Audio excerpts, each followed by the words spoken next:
thank you. So, welcome to our company.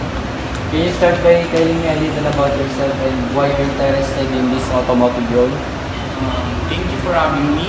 My name is Ian Patrick Corcuera and I have a degree in mechanical engineering with a specialization in automotive system. I always been passionate about cars and how they work throughout my academic career. I gained hands-on experience working on various projects related to the vehicle design, engine performance, and safety features.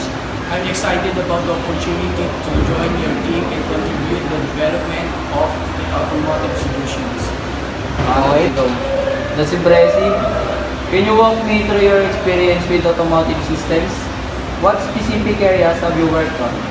In my previous internship, I worked on a project to optimize engine performance using simulation software. I analyzed data on fuel efficiency, emissions, and power output to identify areas improvement. And I also collaborate with a team to design and test prototype of an exhaust system that retires emission by 15%. Additionally, I worked on project related on vehicle safety, including the development of a collision avoidance system using sensor data in machine learning algorithms. Excellent. How do you stay current with the latest developments and advancement in the automotive industry? I regularly follow industry publications such as Automotive News and Wards Auto to stay informed about the new technologies and trends. I also attend conferences and seminars like the annual SAE World Congress to learn from experts and network within the professionals in the field. Furthermore, I participate in online forums and discussions to stay up to date on the latest development and share knowledge with the others. Great answer. Can you describe a time when you had to troubleshoot a complex problem related to automotive systems? In one of my projects, I encountered an issue with a vehicle's transmission system that was causing erratic shifting patterns. I used a systematic approach to troubleshoot the problem, starting with the data analysis and visuals and inspections. And I then used specialized tools to diagnose the issue and identify a faulty sensor that was causing the problem. I replaced the sensor and recalibrated in transmission system, which resolved the issue. Go. That's a great example.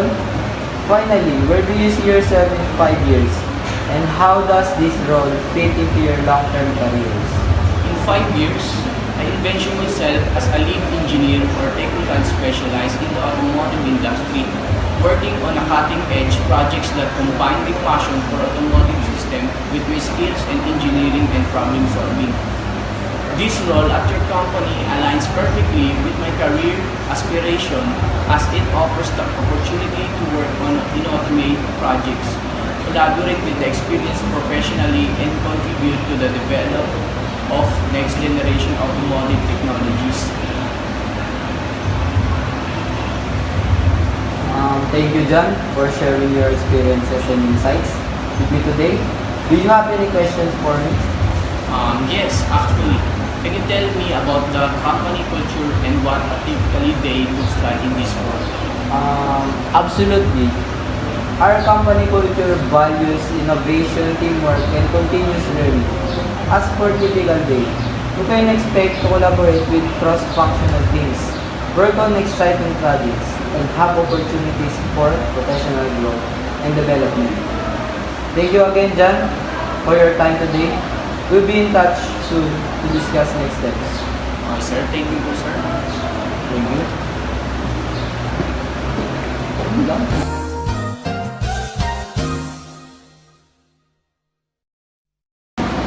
Good morning, sir. Okay, good morning. This is my resume. Mr. Manan, tell me about yourself. Good morning. Thank you for having me. My name is Mandan Lashley and I am currently Bachelor of Engineering Technology, major in Automotive Technology. Student at TUP, I am passionate about cars, vehicle maintenance, and improving my technical skills. In the automotive Phil. I'm excited to learn more your company and contribute as an OJT trainee. Why did you choose to study automotive technology? I've always been fascinated by how vehicles work, and I believe that the automotive industry offers a lot of opportunities for growth. Studying automotive technology allows me to combine my technical skills with my passion for cars. I'm also determined to gain real-world experience to prepare myself for future employment in top automotive companies like Toyota. What are your strengths that make you suitable for this role? I believe my strengths are my strong technical knowledge, hands-on skills, and willingness to learn. During my studies at TUP, I've gained experience in engine troubleshooting, vehicle maintenance, and diagnostic techniques. I'm also a team player, which I believe is important in a workshop environment. Can you describe a time when you faced a challenge and how you handled it? During one of our laboratory activities, my team encountered an issue with an engine that wouldn't start. Instead of immediately replacing parts, I suggest we follow a systematic troubleshooting process, checking the battery ignition system and fuel supply. Eventually, we discovered a clogged fuel filter. This experience taught me the importance of patience, problem solving, and teamwork. What do you hope to gain from this OJT experience? I'm hoping to improve my practical skills, especially in diagnosing and repairing vehicle under real-world condition. I'm also eager to learn about the workplace standards, safety protocols, and customer service practice that your company follows. Most importantly, I want to apply that I learned in school and gain insights from experienced professionals. Why should we choose you as an OJT trainee? I believe I can contribute positively to your team because I'm dedicated, eager to learn, and adaptable. I'm willing to go beyond what's expected to ensure tasks are done efficiently. I also take pride in being responsible and maintaining a strong work ethic. Okay. Do you have any questions for us?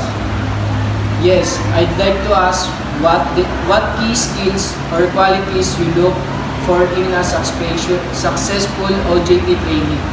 Also, are there opportunities for trainees to participate in special projects on hands-on activities during the program? Okay. Thank you for your time. We'll be in touch. Thank you as well for this opportunity. I look forward to hearing from you soon.